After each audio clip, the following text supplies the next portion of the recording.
So this is Kim Swanson and Van Swanson, just for our records. And this is the garlic session.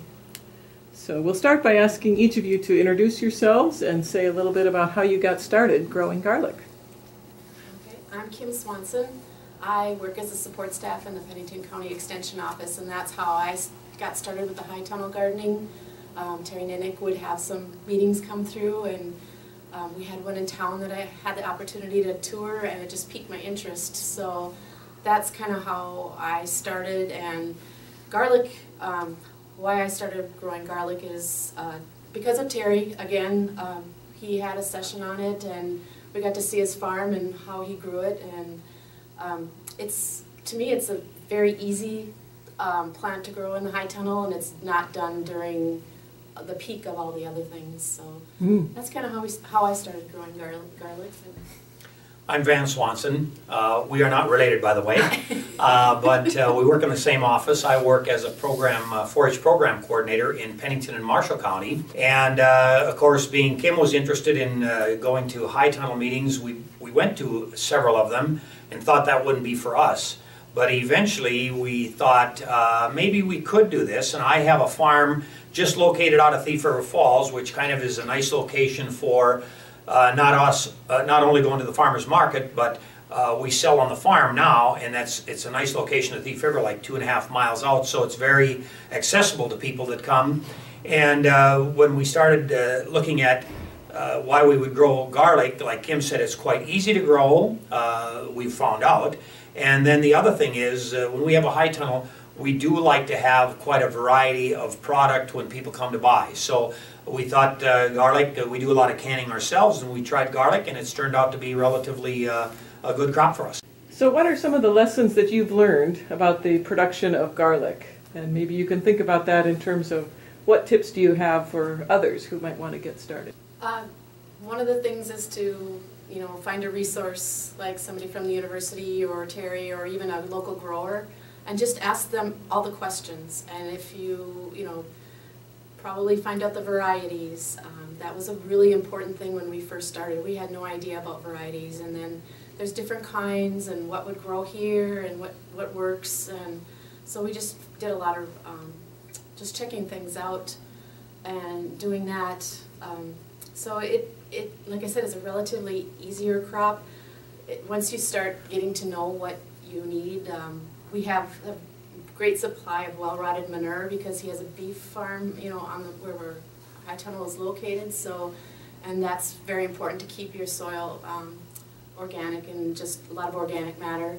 Mm-hmm. So, we just seem to enjoy growing it, and it turns out everything in the high tunnel seems to be so good most of the time. Mm-hmm. And the one thing is, you can grow garlic outside, but we do grow it inside, and we have nearly I'm just guessing at this, but when we plant it in the fall, we'll plant it like the crop we harvest next year in 14, we planted it in October. And we planted probably about 800 plants. And it is very, very durable and prolific inside. I think we've probably got about a 95% or even higher plant to, harvest to plant ratio. Mm-hmm. Outside you can grow it, but it grows, especially in our climate, it's smaller, and you'd certainly have to cover it with maybe a bit more straw than we do. We do cover it. We plant it in October, and it comes up maybe 6 inches. Last year we got it a little bit later, planted a little later, and it got kind of cold a little early. It really didn't come out of the ground. Some of it didn't come out at all, and we were kind of concerned with it, but we covered it anyway. And this spring, just about a 95 to nearly 100% success rate again. So indoors, it's very adaptable. And the other thing is, I would think if you take a look at our garlic, they get quite a bit larger indoors than outdoors. And I suppose that's because of the heat units and the longer growing season. Mm-hmm. So how have you approached marketing this product, and maybe you can say a little bit about the rest of the produce that you grow at the high tunnel also? Well, when we first started the high tunnels, there was not a farmer's market. We had no market. So we met with the chamber director, who wanted some more community events in Thief River Falls. So we met with him, and the chamber kind of helped us start the farmers market so that we had an outlet to sell from. And so we started the farmers market for the first year. We went to it every Saturday. Then we decided that we had so much produce that once a week is not going to be enough to market our produce. So since he lives so close to town, just 3 miles out of town, we were open on Wednesday evenings too. So the first year it was not real good of people coming out, you know, but once they start getting used to you and you try and do some promotion as far as marketing. And then this past year we wanted to get even more of our produce out, so we started CSAs at a very small level. We only have 5, but we all work out full-time. There's 3 couples, so there's 6 of us doing this. And that seems to have been able to do some marketing of our. And we do have, just so you people know, we do have 2 high tunnels. Our first one we built was 48 feet long. I believe it's, what is it, 30 by 48. And then we figured that maybe wasn't big enough to produce as much as we eventually found out we could sell, so then we did build another one that's 96 feet long. And so we have 2 of them right now, and I think that's as large as we will get because it's a lot of work, but fairly manageable with the 6 of us, especially being we're working full-time. But we also, just to get started in the farmers market, we had gone to a lot of meetings that talked about farmers markets and, you know, minimum pricing and how to kind of begin. So we had a little bit of knowledge of that. So along with the chamber, we met and we started the market. And we were one of the few, I think the only ones at the beginning that had high tunnels. So we were ready to sell much earlier than anybody else, and we were able to sell later. But we did have other people that would come in, and our farmers market didn't just limit to produce. I mean, if it was locally made, I mean, we didn't want to have a flea market out of it, but it was locally made, like some kind of knitting or some children's clothing, we let them in as well. So we are organized now. We've formed a board, and we are organized, and we've got about 14, maybe 12 to 14 vendors on a regular basis for, I think it is 18 weeks during the summer that we meet. We sell on a Saturday morning from 9 to noon, and we feel that's long enough, and people are getting used to it. Like Kim mentioned, early on we didn't have near the market we do now, and even at our farm. Early on, they didn't really know where we were. We promoted, and now people are getting used to it. We have a pretty good traffic on a Wednesday night when we're open. So it takes a while, so if you're doing some of this stuff, be a little patient with it. And we didn't know how much garlic to grow. The first year I think we might have grown 96, no, wait a minute, maybe 200 plants? Yeah.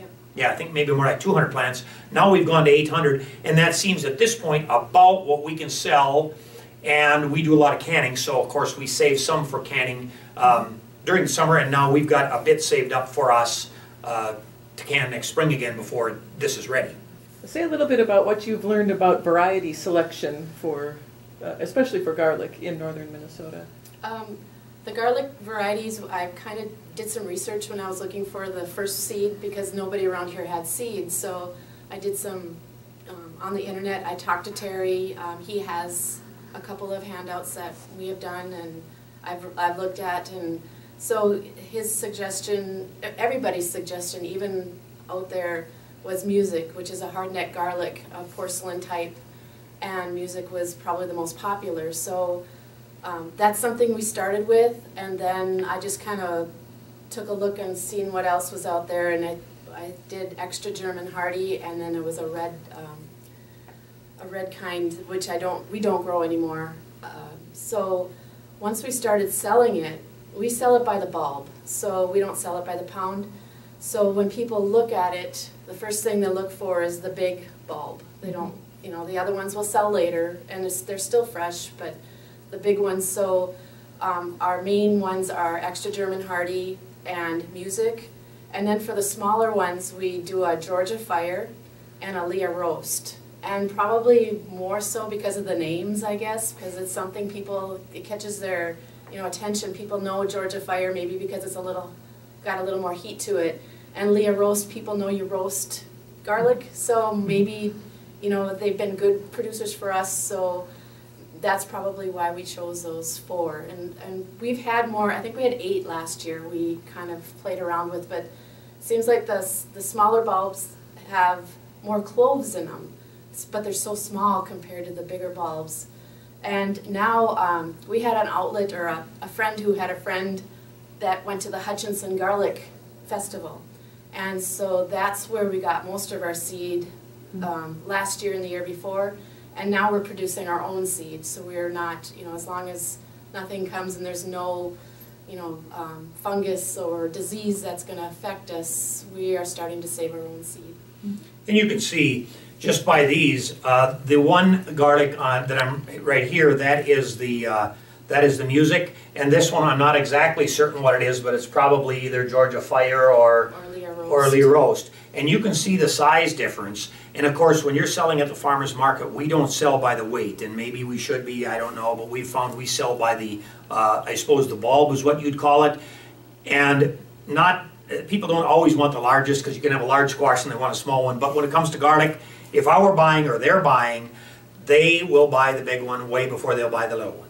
They're getting a little bit more for the money. Like Kim said, there's maybe not quite as many cloves in the big one as there is the little one, but they're very beautiful, nice big cloves.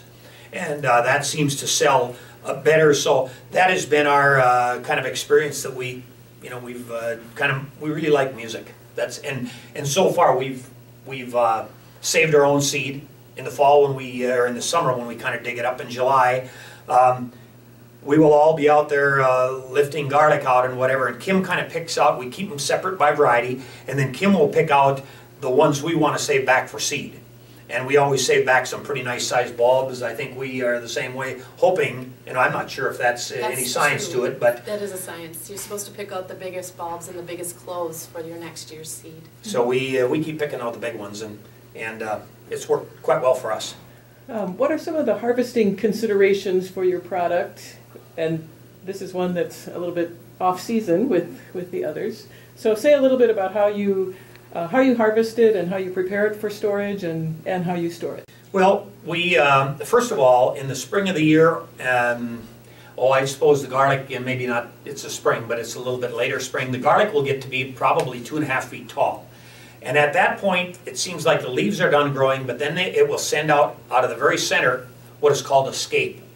And that is basically a stem that comes out with a seed pod on the end. It's trying to make seed is what it's really trying to do. And that will shoot up at first, and then when it gets to be maybe about, and it'll start curling earlier, but when it gets to be maybe about 12 inches, maybe even a little longer, it gets very curly. Well, we cut those off, and we don't use the pod part, but from the pod down to the stem, the rest of the stem, we actually sell at the farmer's market in a raw product, and you can chop that up and use garlic as you would, or Kim has dried it as well, and maybe she'll tell you how you dry it. But the reason you cut these scapes off are maybe twofold. One, you get a much larger bulb because then the garlic is putting its energy into the bulb rather than making those seeds. The other reason we cut it off, and I guess you wouldn't have to cut it off for this reason, but it's amazing, once the garlic gets ready to harvest, that scape, instead of being curly, really curly, it straightens up and it sticks straight up. So you would not want to cut all of the scapes off of every variety. You want to leave just a few on there, you know, and then you're going to sacrifice those bulbs, are maybe going to be a little bit smaller, but you need those on there because then you know when to stop watering. And we stop watering, and then we will harvest it in about 2 weeks after that. This bulb, by the way,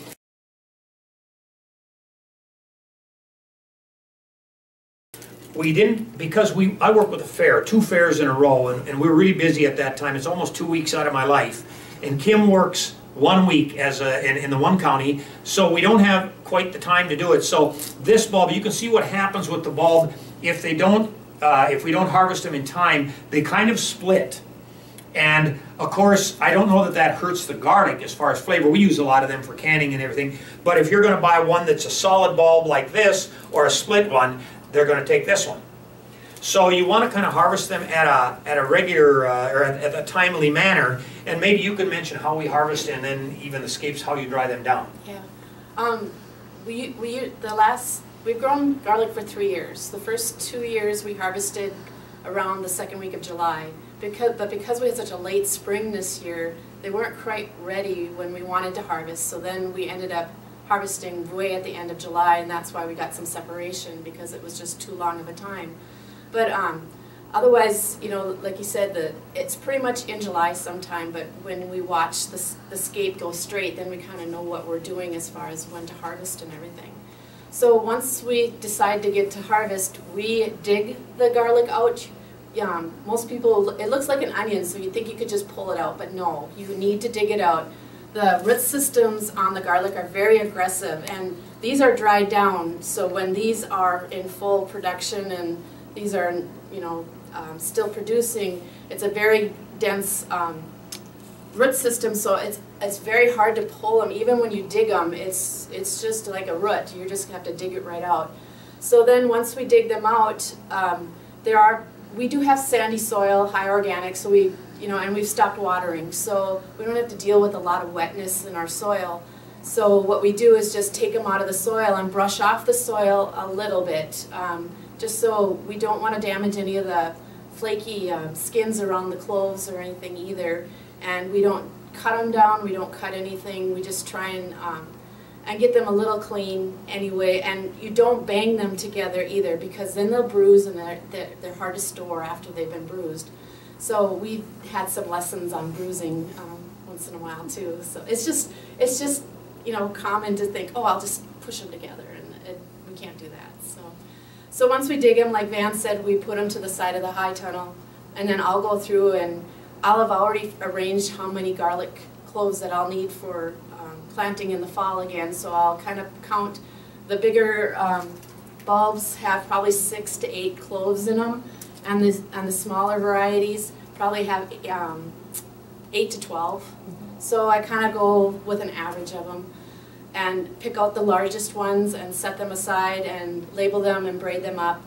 And then once that's done, then we, it'll probably is me, I braid them. I like to hang them, so I'll braid probably 10, 11 together and just braid them together just like I do my granddaughter's hair or whatever. It's not, I'm not into the real fancy stuff, just to get them to hang.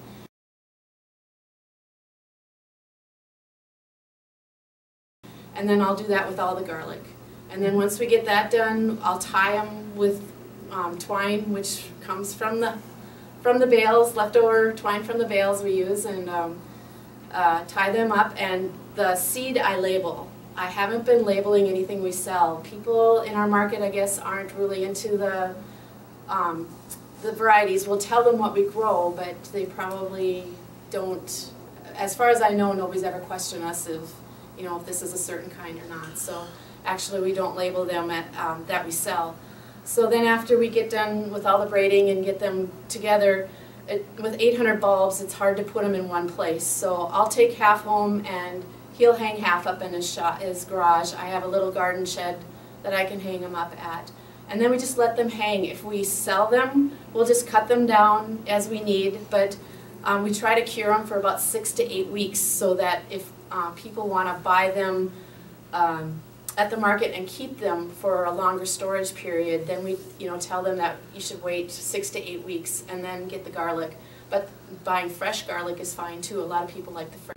So then and then we just take them down as we need them. And then once we take them down, we will cut them probably an inch and a half from the top here, and we will trim off the root systems and take any of the extra dirt that's on them and just put them in a basket. When you do hang them, you might want to hang them in a place in which you don't mind the garlic smell. Because in our garage or in the little shed we hang them, it doesn't really affect us much. But if you had them, you maybe wouldn't want to hang them in a house or someplace where it's going to be, because it puts off quite a smell, especially early on.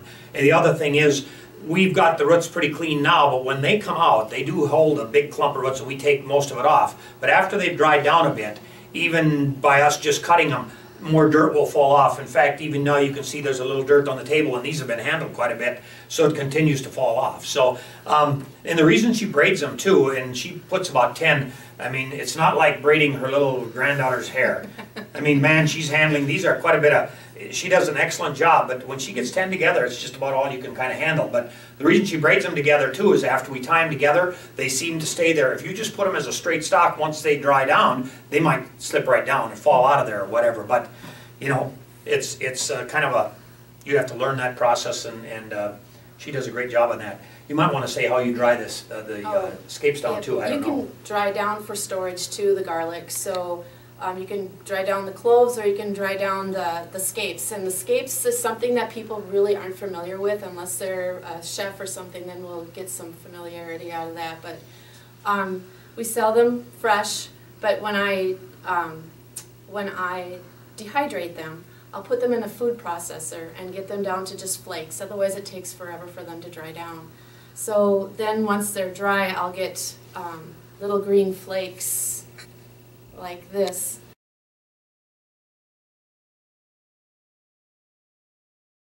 And I'll sell them, we'll sell them this way. Otherwise people sometimes like more of a powdery finish too with them. So then once I get them dried down and cooled down, I'll put them back in the food processor and then make them into more of a powdery substance, so that, and it's just like garlic. It's like having a garlic powder on them. It has a little color, so it's kind of nice that way too. So on that sheet there, you said one of the questions that I learned the most on was don't dehydrate garlic in your house. I learned that lesson very quickly. I did it, I thought I'd do it overnight in my house, and halfway in the middle of the night, we both woke up choking. So don't dehydrate in your house. You have to dehydrate outside or in your garage. And if you eat the scapes raw, I mean, we sell them, like I said, we sell them a lot of times we'll sell them, I guess, I don't know if you call it raw, but fresh off the plant. They are very strong, because I had a friend come over and he said, well, you know, I'll just bite them off. He said, they must not be like garlic. They are very much like garlic. Once he tasted them, he said, yes, they are garlic. So, you know, they're very usable. You have an interesting model of how you staff your organization there with the three couples working together. Maybe there are other family members and friends involved too. Say a little bit about the structure that you use, and then what advice you have for others as they think about how to include other people in their business. We mostly just stick to us 6 people, I guess. Sometimes people will come out on Wednesday evenings and want to pick their own. We are right by them because we don't want them hurting the plants at all, but you know, we'll maybe go through with that. We like to do it ourselves because it's such a you know, you ruin one plant and you can ruin quite a bit of your profit just because somebody came in and maybe pulled something that they shouldn't have. So we're kind of picky about people coming into our high tunnels.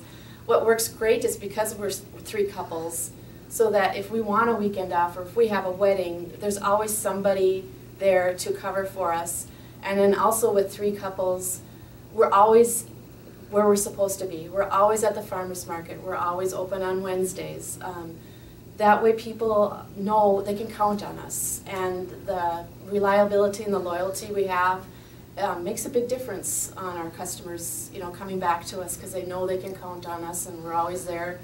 And we're very approachable too, and we're out in the community, so we're known. So, you know, as far as hiring, we just haven't gotten to that point yet. And I think, you know, being there are 3 couples, the trust level has to be there. We were very good friends. We don't, you know, expect more from one person or the other. We all have our various talents. Kim has excellent talents in fertilizer and plant varieties and those type things, and she has a green thumb of growing plants in her house to begin with. So she does an excellent job. We all have kind of different responsibilities. The other thing, as Kim mentioned, I guess we love to have people come in our high tunnels. Don't get that impression, but we don't invite them in to pick. They would never harm the plant intentionally. No. But we're there, instead of picking, a lot of times we'll cut. You know, and we're there to show them. A lot of times we've given many tours just so people can look and see how plants grow in a high tunnel, because not very many people in our area are familiar with that. Yeah. And it's very interesting to them. I guess the other thing with trusting each other, and like she said, we're there if somebody needs a weekend off or go to someplace, they can have it. And, you know, I guess the big thing is none of us abuse it. We try to be there as often as we can, and I think being consistent, like Kim mentioned, we're always at the farmer's market from a certain time to a certain time. On Wednesday night, we're always open at a certain time. They can count on us. They come out to get their vegetables and stuff, and they leave, and you know, it works out. You know, if you hire people, there are very successful units that hire, there gets to be a number of other laws and rules. You got this and that, you know, and we, so far, we're as big as we can manage ourselves. And we don't really know if we can handle any more. And then sometimes you hire people, you know, sometimes you get excellent help, sometimes maybe not so good. And we get along very well, the three couples together. So that's kind of how we started. And so far it's worked very well. And I think we're in 4 years. We still talk. We still talk. Perfect. What are some things that you hear from your customers about your product?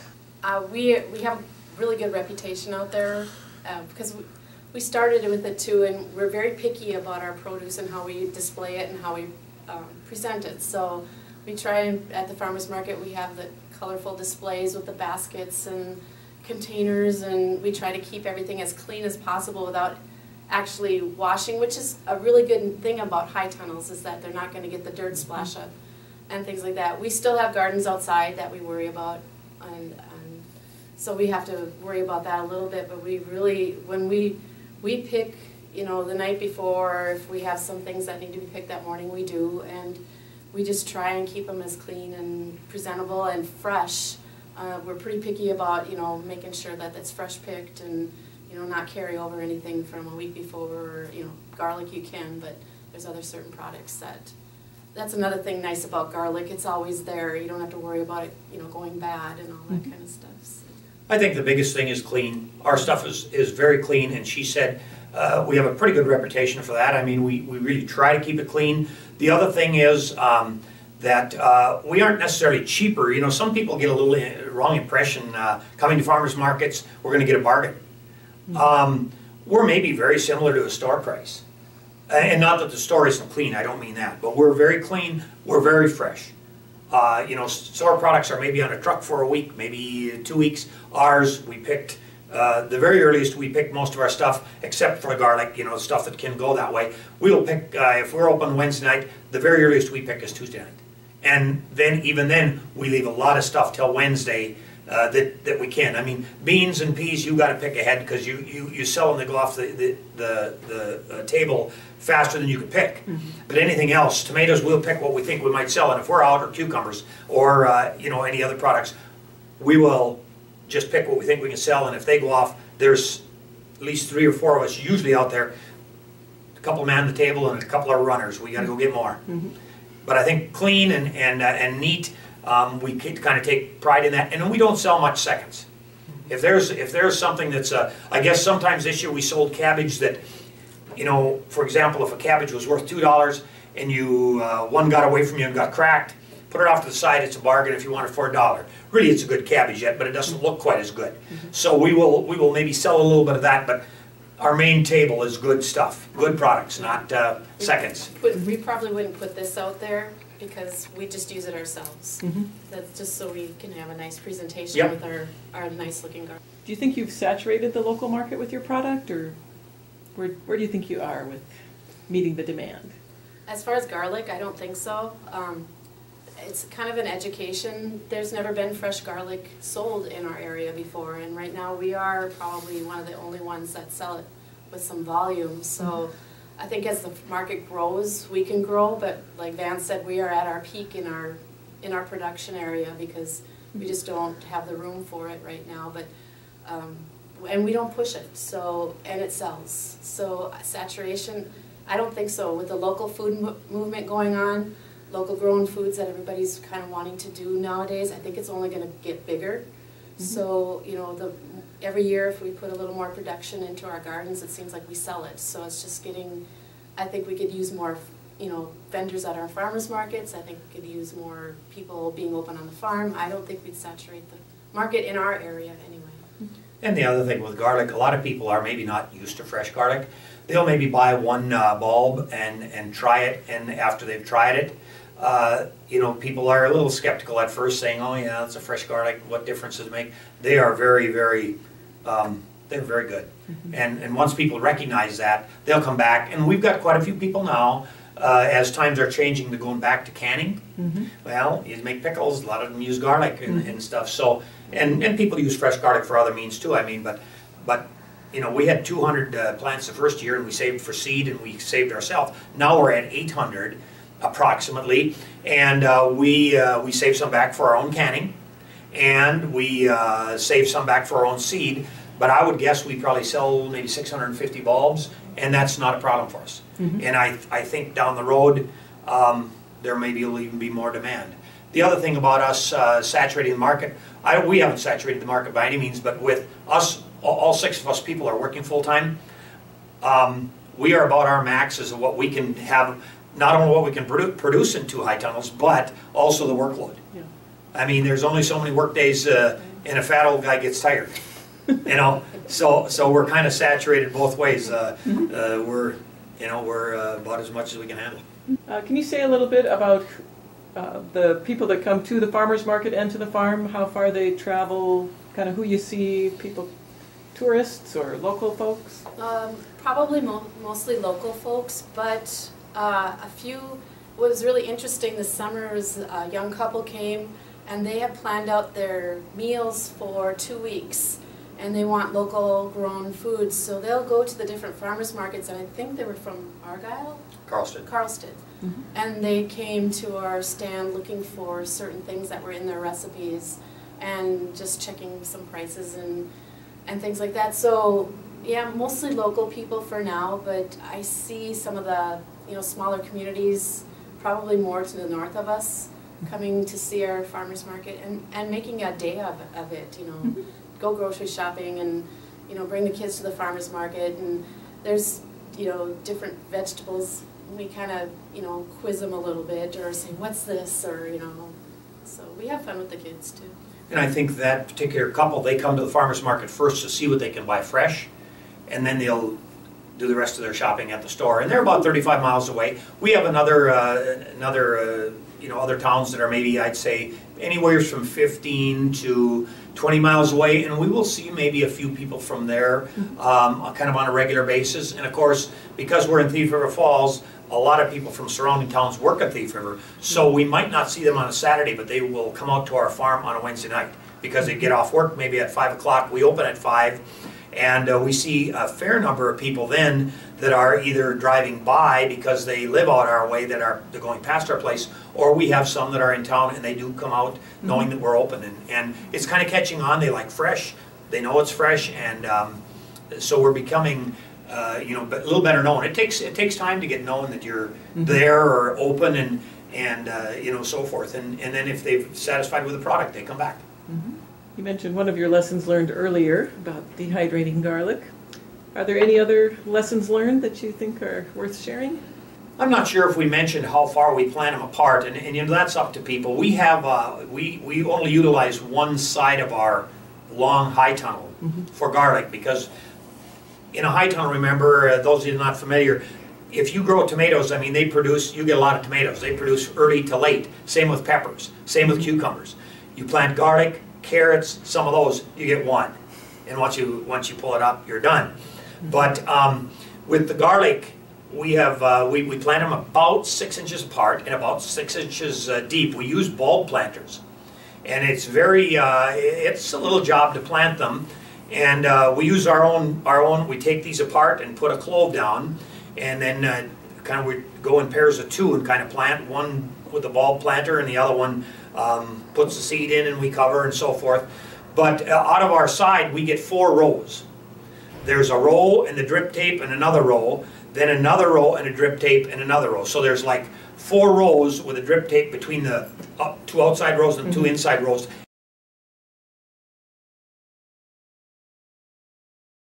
And I would say our row is probably, the width on the edge, probably 2.5 to 3 feet maybe. So we get 800 garlic in that 96-foot row or stretch. So that's pretty good. But a couple things that we've probably learned is the variety. I mean, the people love the music. it's bigger. But all of them are pretty similar to grow. So. Yep, and it's just, like I said, it seems like garlic is easy to us, so, lessons learned. We probably put our garlic together more than most people would grow or recommended, but we seem to have the high organic matter and the good irrigation system and the fertilizers, so that being a little closer than normal, it seems to work out fine with us. And one thing you might ask, why garlic? Well, when you're at a farmer's market and we're the vendor, we've learned that the more variety of things you have there, the more people are going to come to your stand, because you have such a variety.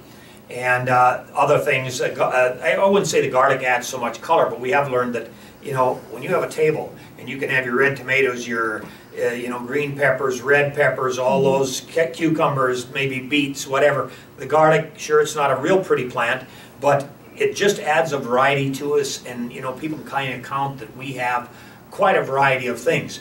And sometimes we will, when we go to a little bit in the fall, there's one market that's a little bit larger than the rest. It's kind of everybody's market. That's when the city kind of puts that on. We will bring garlic by the bulb, but we will also bring maybe like 10 that she's braided together.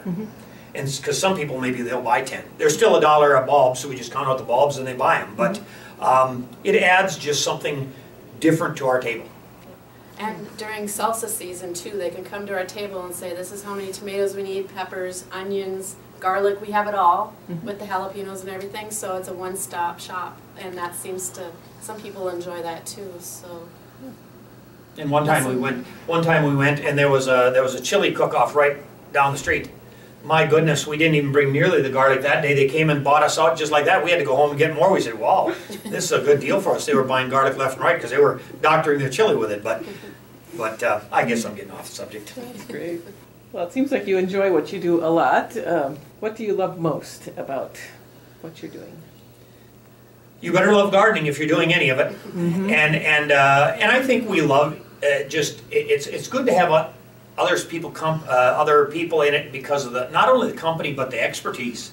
We all have a little different talent one way or another, and it really works that way. I mean, Kim is awesome on like I said, the fertilizer, the planting. We plant a lot of stuff in her house, and to begin with, and she has to babysit that, and we come over and help transplant. But she does a wonderful job there. We all kind of harvest together. We get along very well. I think that's a key. Have trust in one another, that you're all holding up your own end. And a lot of times after we sell, we have supper together. So you say, do you really get along? Yes, we do. We get, you think a guy would thin down, we get fat. Or I do. And we enjoy each other. We're going to go out to have a Christmas supper some night at just the 6 of us, just to, be together again. And it's kind of funny. In the fall, come November, we kind of shut down November, and we are so tired of it. We're already now, it's only December, we're already talking about ordering plants. That's right. So I guess we enjoy it, and we enjoy the people coming out too. I guess we're people. Yes. And I love the growing, and I love the, being in the high tunnel. And so that's my part, but when we get out to the farmer's market, Mr. Personality here, he can just draw those people in just by, We try to sell snow to the Eskimos, and I love it. But we like people, and then too, when they come and they appreciate our product, and a lot of them, they come back, we know who they are, we'll kid them one way or another, this and that, so it's fun being with them. And the other thing we've really done, and I would not only say us, because all the farmers market meetings we have gone to, people have been so open and share. Sometimes you have something and you keep a secret. Everybody shared. This is how we grow it. I think in the basic reason they do that is because you can share all the information you want, but it takes work to go home and do it. And different times we will sell salsa, we will sell jelly and this and that. Different people say, can we have the recipe? You bet. Rarely do they go home and make it. They'd rather buy it made. So and we've had very many people come on tours. Every spring we have a kindergarten class of about 175 kids come out to our place. I take them on a little hayride. We show them the cattle. I guess a couple of the ladies, I show the high tunnel. The high tunnel, and we've had many different groups like Kiwanis. you go on and on. I bet we give 10, 12, 15 tours a year besides the kindergarten classes because they just like to come out and see how it's growing. Yeah. And we got picnic tables outside. Sometimes they stay for lunch on their own. They say, "Yep, sit around if you want to." You know, so yeah, you gotta like people, you gotta like work, gotta like gardens. Is there anything else that you'd like to share? I think we've talked a lot. Yeah, our jaws are sore. Yeah, you have- No, I guess I think we've maybe expressed everything about garlic and maybe too much even about high tunnels and other products. But you know. And the University of Minnesota has amazing resources for garlic, you know, on the website. So if anybody wants to get started and they don't know how to go about it, you know, always contact people that grow it, or, you know, we have great mentors in Erskine, Chuck and Barb Scholstedt. If we ever have questions on things, we're always asking them, or Terry Ninick, or, you know, the website too is, they all have step-by-step and pretty much everything you need to know. And along with some success, you always have maybe some kind of failure. And even in high tunnels, you know, like Kim mentioned earlier, usually you'll harvest in the middle of July or beginning of July. This year we had a late spring. You can't get in your high tunnel too early because unless you have it really, really heated, we have a little heat. But your weather, even though you're in an enclosed situation, it's a little different. And you learn something every year, and some years we've had excellent, you know, a couple times we've had either spider mites or something in there. It's a challenge. Those are challenges you learn by doing, and it's a different one every year, it seems like. But that's the one thing too, with 6 different people, I might not notice it, she might. I might notice it, she might not. And we say, hey, what's wrong with this? We're noticing problems here now. More eyes to watch the thing. So it's not for everybody, but we do it and it works for us. Well, I think that's good for this session. I don't know if you want to go ahead, Sean, and do some close-ups of the